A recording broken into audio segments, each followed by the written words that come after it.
Hello, this is Julian. Welcome to this 1 hour lecture, The Architecture of the Rational Soul, 90 minutes with the so-called Oracle of Omaha, compressed into an intense, focused exploration of how one man's way of thinking can reshape your own. When most people hear the name Warren Buffett, they see dollar signs. They think of legendary returns, famous shareholder letters, and simple quotes that went viral on social media. But today, I want you to look at Buffett as something else, as a case study in rationality under pressure. The modern professional lives in an environment Buffett never faced in his youth, an always-on internet, real-time markets, social feeds, and an endless stream of experts telling you what to think. We are not starved for information. We are drowning in it. In such a world, information alone is no longer an edge. You can read the same headlines, access the same data, and still make worse decisions than someone with less information but a better mental architecture. The difference is not what they know, but how they think. Buffett's true achievement, in my view, is that he designed a way of thinking that is simple, but not simplistic, calm, but not passive, long-term, but intensely practical in everyday decisions. In this session, I will not try to turn you into a clone of Warren Buffett. You have a different context, a different career, a different life. Instead, I want to show you the underlying psychological and philosophical structure behind his approach so that you can build your own rational architecture on top of it. We will explore 6 major elements. First, the inner scorecard, how you evaluate yourself when the world is not watching. Second, the circle of competence, how you choose which games to play. Third, the psychology of markets, how noise, narrative, and crowd behavior challenge your rationality. Fourth, compounding and time perception, why our brains struggle with long-term effects. Fifth, systems over willpower, how to design environments that protect you from yourself. And sixth, designing your own rational architecture, a practical blueprint for your next decade. My invitation to you is simple. Do not listen to this as entertainment. Listen to this as if you were an engineer examining the blueprint of a mental operating system. Test it, challenge it, and above all, decide what to adopt and what to consciously reject. With that frame in mind, let's begin with the foundation of everything. How do you judge your own life, your own actions, your own success? We start with the inner scorecard. Buffett often speaks about 2 scorecards, the outer scorecard and the inner scorecard. At first glance, this sounds like a moral slogan, but if we look deeper, it is a powerful psychological distinction. The outer scorecard is about visible results and external approval. How much money you make, how many followers you have, what title you carry, whether other people are impressed. It answers the question, how do I appear from the outside? The inner scorecard asks a different question. Am I living according to principles that I myself respect, regardless of how others react? It is about integrity of process rather than spectacle of outcome. Buffett once said that he would rather be thought of as a failure by the world while knowing he was a success by his own standards than the opposite. That is more than a nice quote. It is a radical design choice for how to live.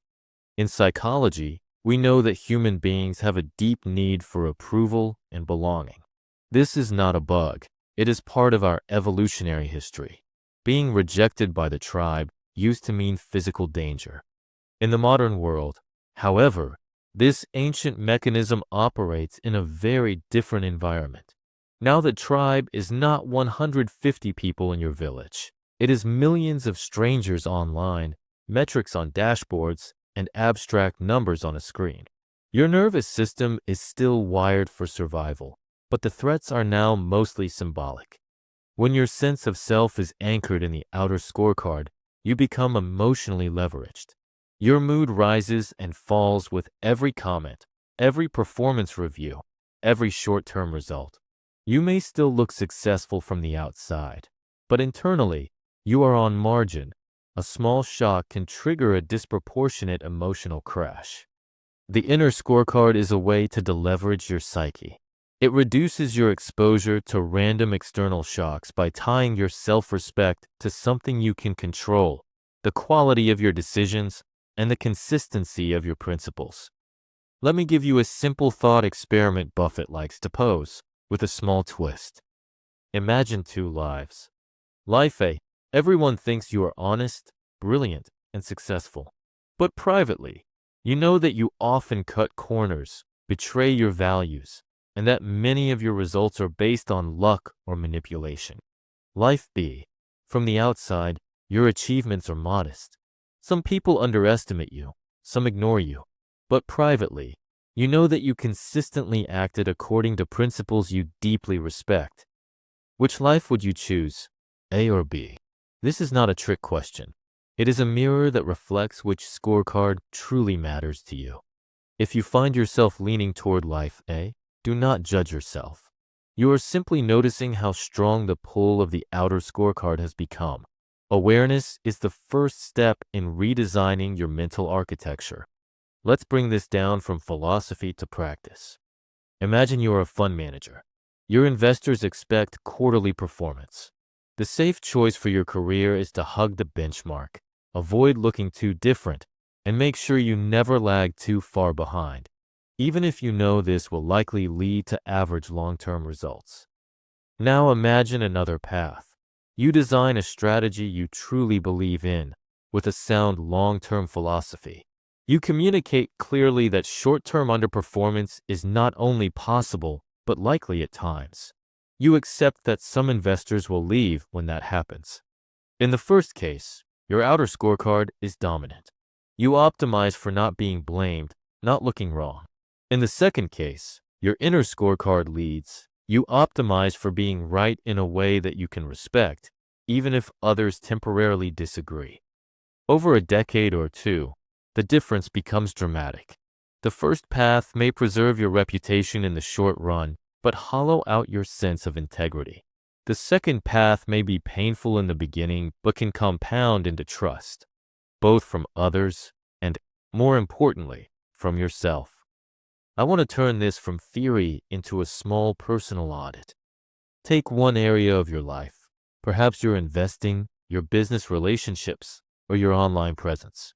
Ask yourself 3 questions. First, what is my outer scorecard here? What metrics am I secretly chasing? Status, followers, short-term gains, social proof. Second, if I designed an inner scorecard for this area, what would it measure instead? Honesty, craftsmanship, long-term value, fairness? Third, in the last 12 months, which scorecard have I actually been serving with my actions? These questions are not comfortable, but they are powerful because they reveal misalignment. Wherever your stated values and your actual incentives diverge, irrationality will eventually appear. Buffett's advantage is not that he feels no fear or desire for approval.